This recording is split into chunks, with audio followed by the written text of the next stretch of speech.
Welcome to ANM News, and this is Avijit Nndi Majumdar, and I have with me Dr. Ranjan Singh. He is the Minister of State for External Affairs and Education, Government of India. But more than that, he is the Member of Parliament for Manipur.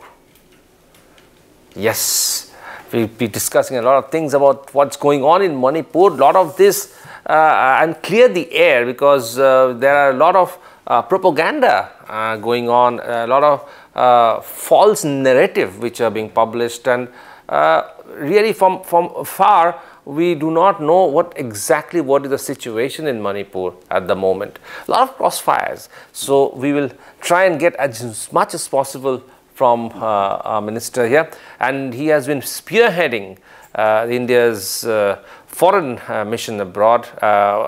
Foreign Ministry is the Minister of State, and he has also visited a lot of foreign countries with India's mission and vision. Welcome to ANM News, Dr. Singh, and how are you doing? Everything else is fine? That's fine. Great.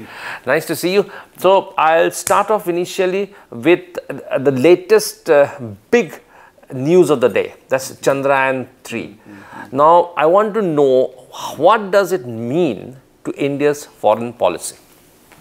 Based on Chandrayaan 3? 3, yes. Yeah, India yesterday proves that India is one of the country scientifically very strong, astronomically excellent, and so we landed yesterday in the southern pole of the moon. That area is never covered by any of the leak of satellites. USA, Russia and China, and India, its own indigenous systems could land it, and that's proof that India has the capability among the rest. But of course we are not the rest, but we are in our own way. The space technology is developing, and that will give a good impact to boost the Indian economy and also to growth in the field of industry. So for example, when I joined as an MP for the first time, I was in the standing committee of the Parliament for Science and Technology and Environment. Through that standing committee, I have a chance to visit all the space research stations based in South. And you know, earlier I also thought that India, how can we afford huge amount on the space, whereas the common minimum infrastructures was not to the level, and we could not deliver to the people as a democratic country. But of course, it has a lot of impact also.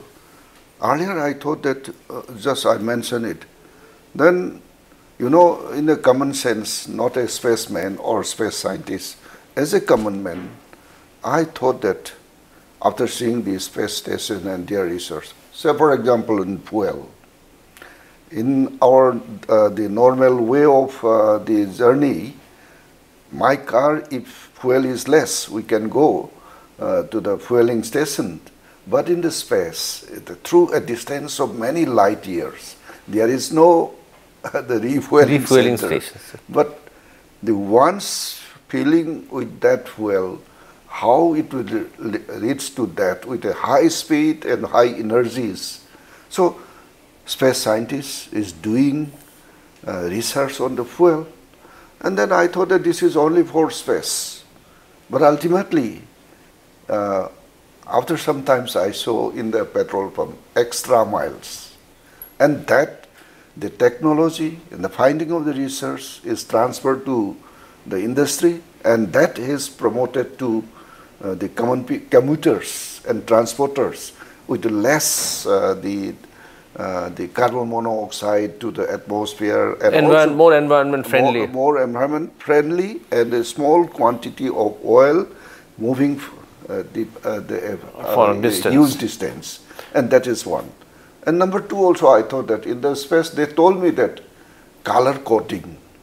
So when the space is moving in a high speed with the frictions of the atmospheric layers, the heating is quick and the burning down, blasting is one of the major problems, as I was conceived with hearing the stories. Then they are doing the fireproof coat color. That also I thought that why this is only for space. But now that after research, the technology is transferred to the industry. Industry has produced the fireproof colors using in our the dwelling house. And this is a simple example I am giving. So doing the research on the space, we have a good benefit given to particularly in the communication system and also the aerial mapping and prediction of weather and prediction of crop diseases, soil, minerals, and even in the deep oceans mineral also it can be traced out through the satellite and remote sensing, and these are benefits that the people benefit will, to the common man and to the people of India, to the country as a whole, and it's boosts up the economy of the country. Absolutely. So, as a foreign minister, as a junior foreign minister, have you received, you must have a lot of countries and a lot of ambassadors and foreign missions must have spoken to you about India's progress in the space sector. So, how do you feel, where do we stand now vis-a-vis, because we are the only fourth country to go into the southern post pole of moon? Yeah.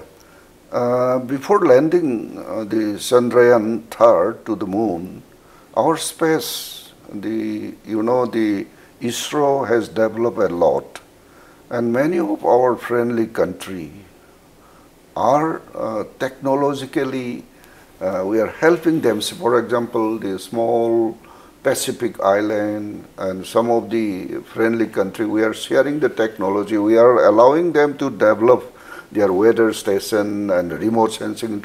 Say, for example, Nauru, the smallest island country, they have a lot of rock phosphate, and the first mining was over. Now secondary mining they continue, and they train to us in our ISRO for remote sensing and the depth analysis underground to assess the deposit. So after training, they could conduct the survey of the underground deposit, the secondary mining, how much of quantum is there and how much of investment they. So these are some of the examinations. The example I am giving, it gives a good relation and technology transfer and confidence to India is built up through this technology, space technology.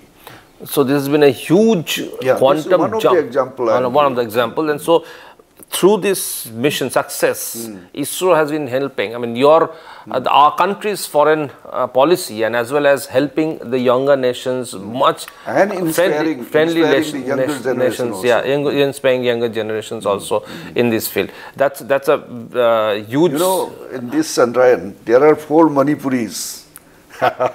Oh. We are proud of it also. Of course, they are in the different field. One for the what do you call that, the roser or something like that, no? And that field, another one is in the controlling system, like that, no? Absolutely. So that is all taken together. It is a massive this thing for the government of India and a massive success for our country, for India. So moving on from there. No, not only that. In the space technology, Prime Minister Modi not confined to the ISRO only. We also privatize also. Okay. The private companies are also coming up and to share some of the space-related production, space-related science. So people's participation is also there. So, if you can just elaborate on that, this private this thing on space that you are talking about at the moment, that Prime Minister Modi has given the private allowing private participation. So, does it pertain to foreign countries also? Certainly. Same thing. the product of the private party on space element. They can excel it, they can export it, and that's why the technology transfer is there. It's taking place. So now you have been the Minister of State for External Affairs for quite some time. Now the election is knocking at the door, and you have visited several countries. So what satisfaction? Where do you think you are really satisfied? You are very happy, and how do you rate your own performance? At the beginning, I thought that external affairs, I never imagined that kind of portfolio will be given coming from the Northeast and first time MP. It's a very difficult the portfolio, and also it carries the message of the country and also built up the cemented relationship as well as also promoting the threats and people-to-people connection. I really happy and wonder how Honorable Prime Minister Modi ji is choosing me as a State Minister of the External Affairs and also assigning the Southeast Asia, where my physical appearance is almost same with all the South Asian countries. So whenever I visit in any of the country of the Southeast Asia, they treat me as if they are own the nation.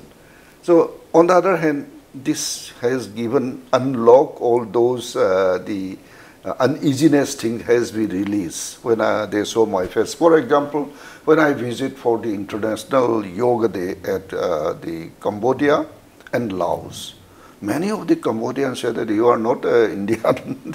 I said that I'm Indian.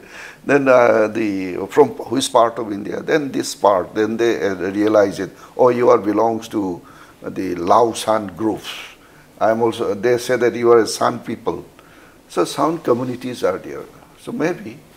So from that ease of dealing, we can develop a lot. So. During my short visit, short span of the ministership here, many of the country, through my earlier my predecessor has already planned. Say for example, Joy Shankar ji was the foreign secretary for quite a long. He know the global movement and everything is in his fingertip. And another thing is that the office of the external, Mantralois, the ministerial office of the external affairs, is a wonderful thing. It's a very systematic and very, protocol types. Even the word, even the dress, even the sitting pose, these are all, set to protocol. In a system. So, I cannot speak everything also, but that has to be the balancing. And also before visiting to that particular country, I have to know their what kind of language, what kind of the culture, and what background knowledge. Background knowledge has to be. So the areas that you looked after, that the countries that you went, especially Southeast Asia. So India's relation with Southeast Asia has improved over in your time. That's what you're saying. Yeah, but see, not only they improve, make it revibrant. Okay. India and Southeast Asia has a historical relation. One is the Buddhist link, and another one is the Hindu link or Ramayana Mahabharata link. And the Cholas dynasty of the Deccan. All the Indian origins are from this. And even the language, even the culture is still maintained. So that's the whole Southeast Asia. It seems to be extended portion of the Indian subcontinent culturally and religiously. I want to say like this. Okay. And coming to the other department, the Education Ministry. So what has been your primary aim in the Education Ministry? Since my career started from the beginning as a educationist, and I have a lot of interest also, but you know, education is a vast subject, and this is also another crucial minister whole of our citizen has to be trained in tune with the changing circumstances and complexities of the world. So that's why our Prime Minister, under his guidance, the National Education Policy 2020 is the compact and total revolutionary or structural change of the Indian education system.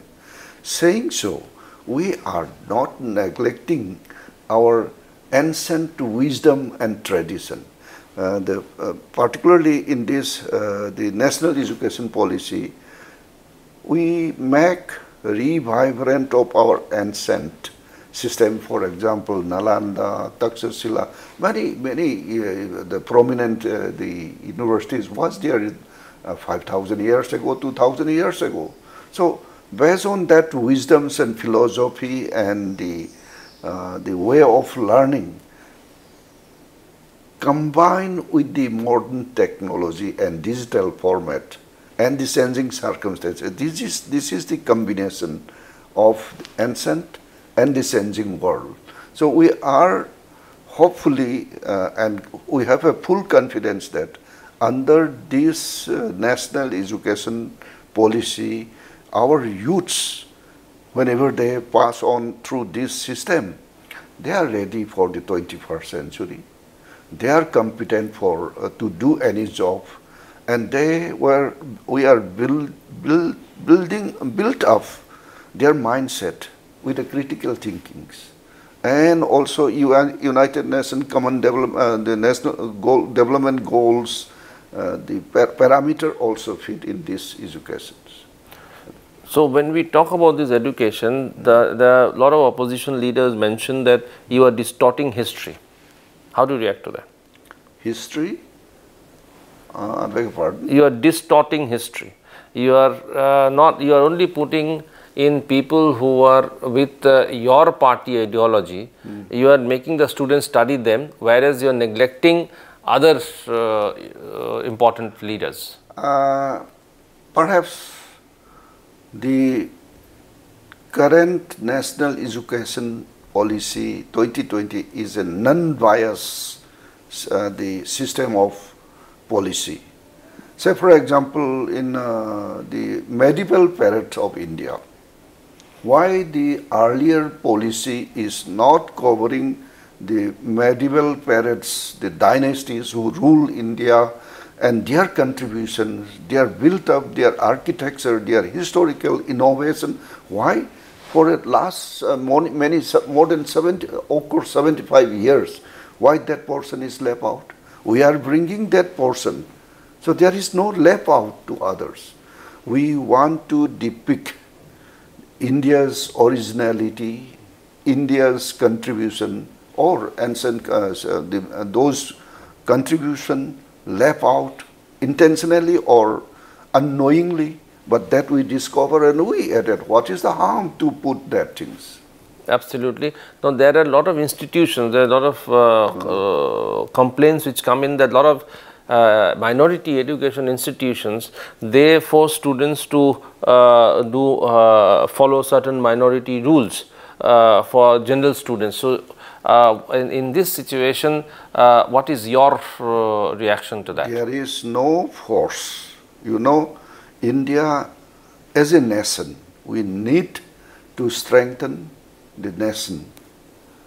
And also we, at the same times, we are also appreciating the diversity, multiple diversity of the country, and we treat it as our strength and resource. Based on that, we are bringing the streamline to the one nation's the policy.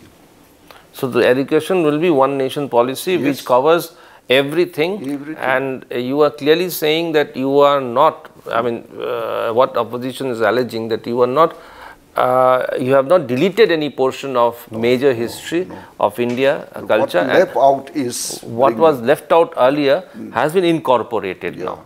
That is your. Yeah. So coming from the education now to something which concerns your state, Manipur. So that has been on the boil for the last 3.5 months, 4 months, maybe more. It slowly started and then it went out of control at a time when everybody started speaking about it, and a lot of people unnecessarily lost their lives. So what is the basic? I mean, you are an MP, member of Parliament for Manipur, you have stayed there, what do you think is the basic problem? Basically, right from the eruption of that, the violence, I appeal on the true spirit of the Manipur. What is true spirit of Manipur? Manipur is a state having its own history of about 2000 years, and single dynasty rule till now. Of course, the monarchy is not there, and it has it is recognized by the world for the the world famous polo. It was first play in Manipur.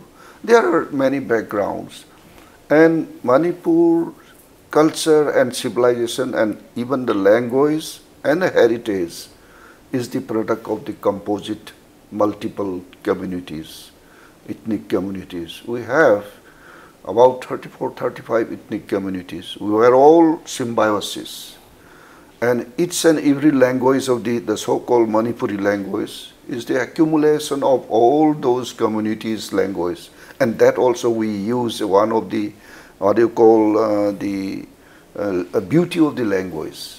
Even the water, if you write the water in Manipuri language in the poetic poems, you will use some of the tribal language, ethnic language. It's a what you call, I do not know in a language term.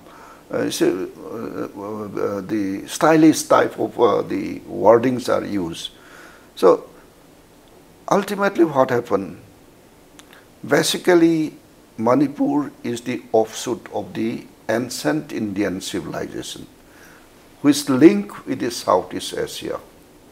And that area was so peaceful during the king's time, having all the Vaishnavite, Ramanandi Dharma, and also the what you call Hindu Dharma. With all these things, our ancient tradition has been grown up. For example, Ras Leela. It was our ancient dance with the spiritual and theme of the philosophy of Radha and Krishna. Then it grows up to the classical form. So that's why after adoption of the Hinduism, then some group of the Brahmins, they might have rejected those hill people who they wanted to join the Hinduism. That time Brahma Sabha was there, and they charging high. That time currency is very costly, materials are cheap, and that time they cannot afford. They were not satisfied. Those ancestors of the hill highlanders. And then ultimately the Westerners are coming, the Americans, the baptizing peoples coming, and they started first to Manipur, Imphal Valley. That time the climax of Hinduism is there. So no one was accepted except one, Mr. Ango, his name is. He is the cook of the American the Pettigrew. He spread, he convert the hill tribes peoples into Christian. Okay. So, so after that, the beliefs is different. And that's how the ethnic stripes start. Yeah, the hill peoples are almost converted to Christian. The valley are confined to the Hinduism. Then some way of untouchability type of thing has evolved. And that was the reef was given. And ultimately, when the British come, then again they separated the hill administration by the Darbar. Darbar is headed by the the British, and the Maharaja is looking after the valley. And then when we joined to the Indian Union, again the constitutional provision, again following the what you call legacy of the British style, Hill Area Committee and the plain general people. So these are the basic differences at the beginning. And ultimately what happened, the Maharaja of Manipur have a military alliance with the British, and when they occupied the control on forming of the British India, they occupied the Burma also. Though generally the current ethnic who is conflicting with Manipur is basically they originated from the Burma. And they were allowed by the king on the request of the British to settle in Manipur, first wave of those groups, and that we call it all Kuki. All means Purana. Okay. And they were all assimilated with the system and lifestyle and culture of Manipur. They are as if Manipuri, original Manipuri. Otherwise, Naga and Meiteis are the original settlers. And then they came then assimilated with us. We were so happily contributing each others and forming the modern Manipur. Then of course India got independent in 1947, Burma got in 1948. The the Prime Minister Unu was dethroned by General Nevin of Burma. General Nevin dethroned. The army rules was imposed, and then he ruled for about a decade. During that decade, ethnic cleansing was there. Non-Burman groups were driven out. All the Indians, Tamils, Bengalis, and even Meiteis and Assamese were driven out from Burma. During that 60 to 68 or 69 disparate.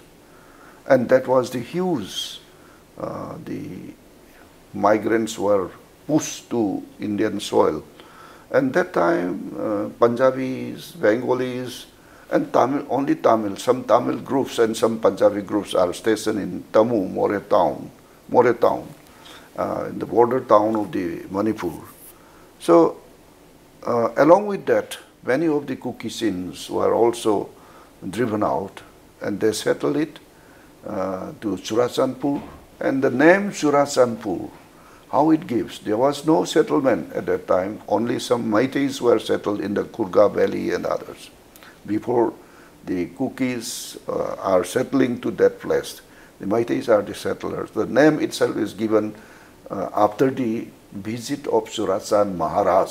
Okay. When he visited that site, the name was given Churachandpur, and that is the historical background. Then ultimately, those Kukisin brothers and sisters who were driven out from the Myanmar was settled in Churachandpur and Tengnopal area, Chandel area, and that too, no problem. We are all assimilated, and nobody is aware that in the far-flung area where the administration could not effectively reach there, they were settled. Then during the 1980s, the pro-democracy movement started Aung San Suu Kyi, and many again driven out, including the Burman group.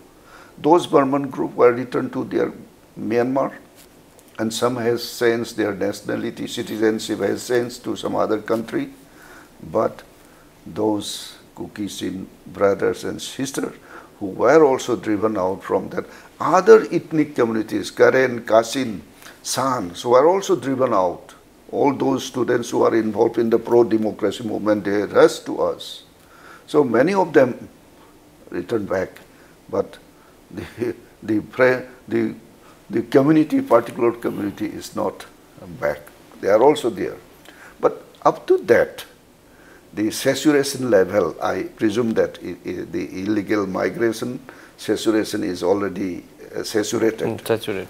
Then in 2020, 21, again the Myanmar politics has again coup by the British army. And that time, against the military authority, and these groups, these ethnic groups, were attacked to the Myanmar army groups, and they operated and flushed out. They were run inside it, inside India, with all these sophisticated arms. Perhaps you might have seen in Chittagong and Chin Hills, they have their own the platform, they create, they train, everything is there, no? So that is the things. You know, Manipur geographically is a unit one unit. It cannot be separated. All are hills. More than 92% is a hilly terrains. Only remaining 8% is so-called plain. It's an intermountain plain. You cannot compare with the Ganga Basin or Brahmaputra Basin. It's a small hillock plain. In that plain, more than 60% of population is concentrated. And the remaining hill areas, 92% is the population percentage. Earlier it was only 35. And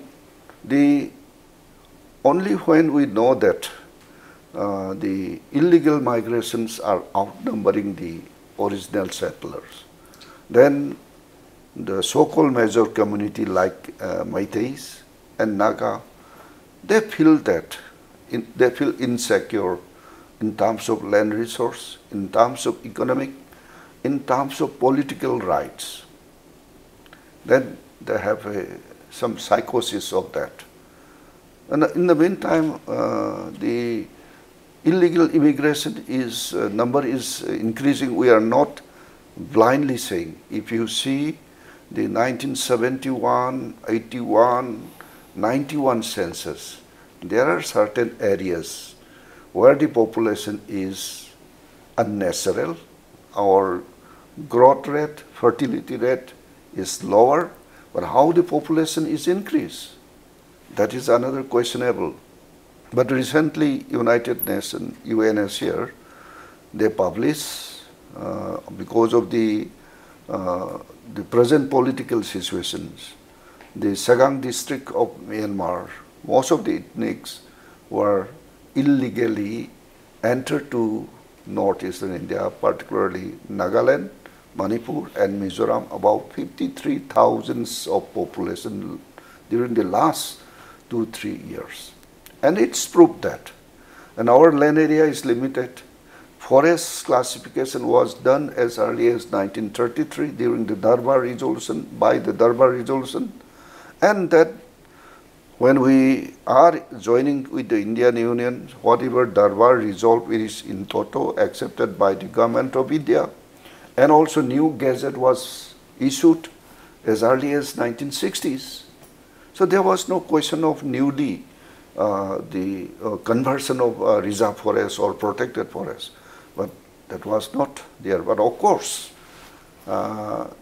if we see politically, the previous government, they are not conscious on this issue, and there are many the issues were evolved because of the previous government. They are not looking they are not far-sighted. They did not tackle the issue.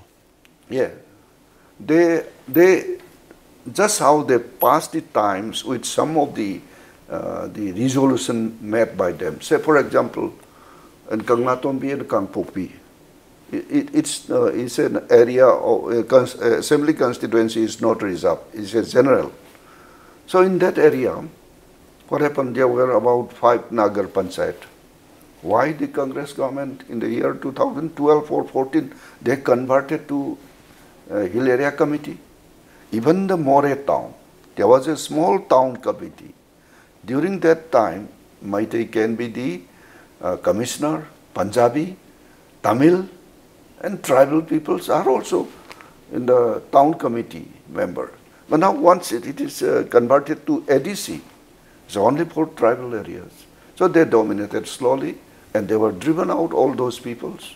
So this kind of administrative the blunder creating all this problem. Not only that, creation of the 15th district is also another blunder that I do not like to explain.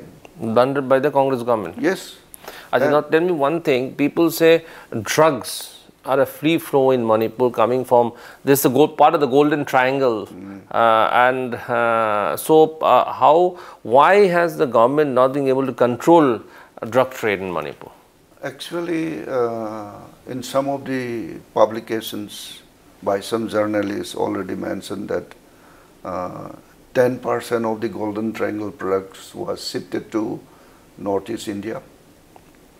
And also earlier Northeast India, including Manipur, is a drug peddler's route. Now it's transformed into hub of drug manufacture. And for that, those illegal immigrants, their source of earning is the poppy plantations. And there was some economic intelligence also published 3-4 months ago. A huge amount was encased in the region, particularly Nagaland, Mizoram or Manipur. So from where source that money is coming and for what purpose it was engaged within the shortest possible time, whether that amount is used for poppy plantation or to the current ethnic violence. And these are some of the things which has to be critically observed and analyzed. So that is part of the drug thing. So do you think the government has done enough to stop the drug menace? We need a strong policy. It should be policy-based, control system should be there. Of course, we have national level, the many narcotic bureaus, national bureaus, they have all the rules and regulation. Even then, in a specific state like Manipur, the state should have certain kind of policy. And that has to be, of course, they all are human beings. They have to be rehabilitated or transforming the poppy plantation to other economic plantation or value-added production should also be created. In the meantime, the illegal immigration should also be filtered. So you have a very porous border between Myanmar and India. So anybody under terrain is very, very difficult. How do you control border human smuggling across the border? How do you control infiltration? That's why border management should be strengthened. And on the other hand, there are many agreements between India and Myanmar, and also international law provide that at least some about 16 kilometers in and outs are permissible to move. And also they are the same ethnic community is a transboundary population issues. The same site is also the same ethnic community, this site also same ethnic community. They are intermarriages also culturally they are joining. So the main factor, what I assume is that the political environment of our neighboring country is not hospitable. On the other hand, India as a democratic country is a hospitable. Every citizen has every right constitutionally protected. So on the other hand, those sites are not properly the human rights or political rights or are not so conducive to the citizen. So they are pushed out from that area. And coming this side. We are calling, I think we are you are inviting them over to because of the Indian democratic system. So one thing that I lastly want to ask you here, because a lot of people have heard a lot of theories about Manipur. So what is the way forward peace formula for Manipur at the moment according to you? What is the peace formula for Manipur in short? I already mentioned that Manipur, the so-called Manipur, the present territorial boundary of Manipur is a natural single unit. It cannot be separated.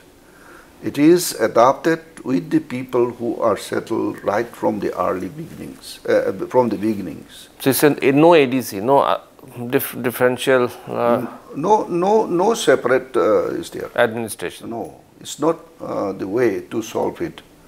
So what's the solution?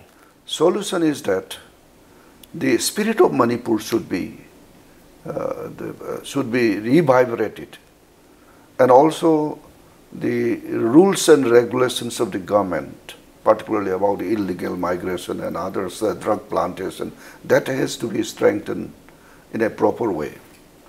And all the state machineries, including the census operations and the issue of Aadhars, should be in the proper way, not in the proxy or not in the duplicacy.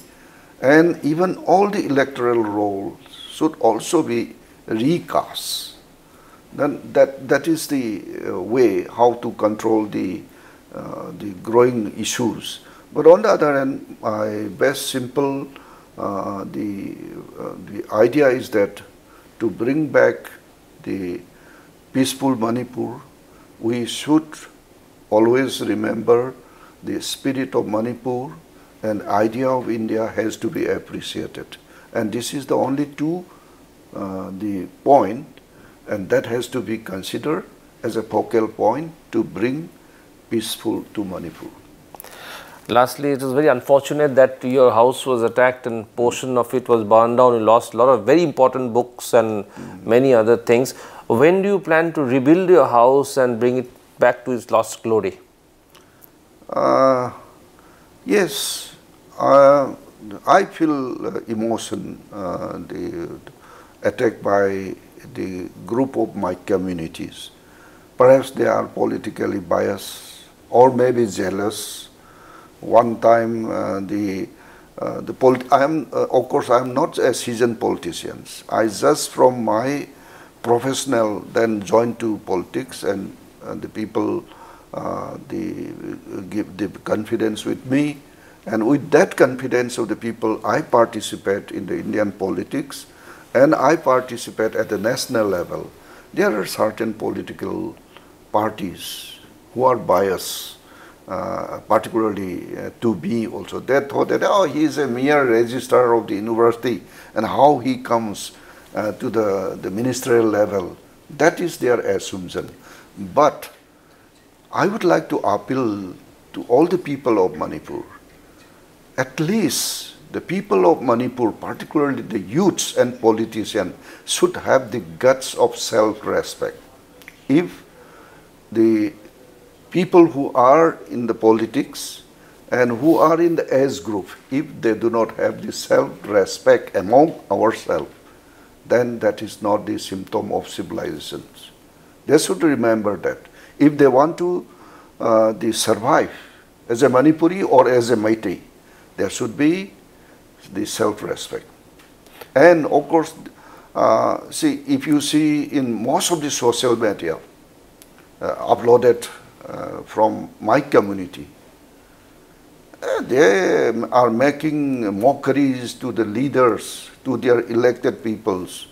And if they know the system of the Indian parliamentary system, when we will speak, how to speak, many of the so-called academicians are also not known.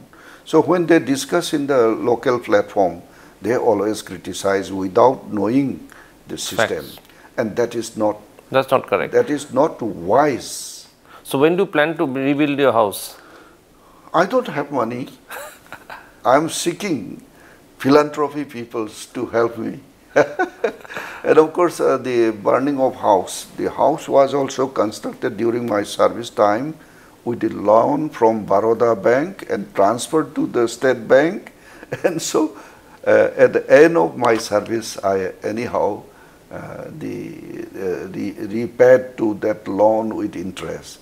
And that is purely my sweats earned money's building. And of course, building, I may renovate it if my resource is developed. But my only worried and agony is that I have a collection of about 30-40 years collection of records and documents. And I associated some of my relatives, who was the first Chief Minister of Manipur, my paternal uncle. Whenever he discussed with me, he also provided me many records, even the Darbar resolutions, all the administrative reports published during the British, and that were burned down. I do not know, in a civilized world, a group of community, my own community, are targeting to burn the books and journals and record. And this is not the way, and this is not the character of a civilized community. Absolutely. So I appeal my younger generations, younger groups, at least if we want to show the community as one of the civilized and also having historical background, and also the place of the world famous polo is there, and also the one of the mega biodiversity of the area.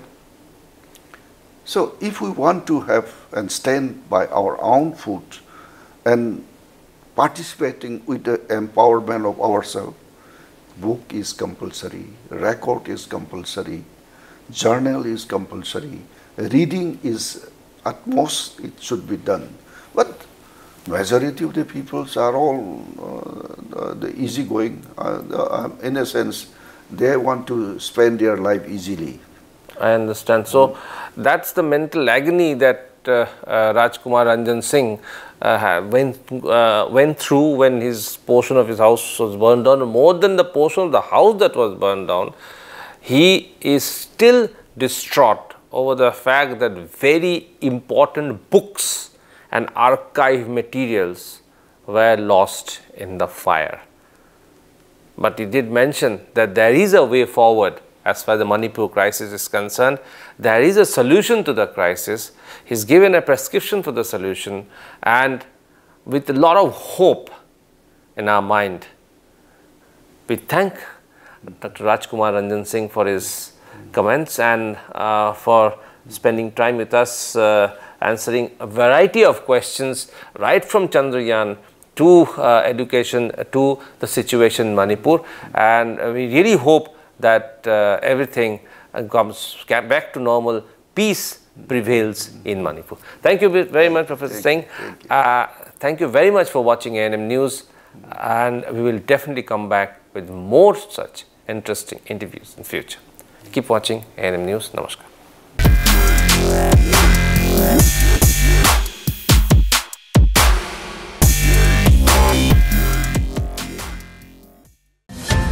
Please don't forget to subscribe our channel and also click the bell icon to get the latest updates.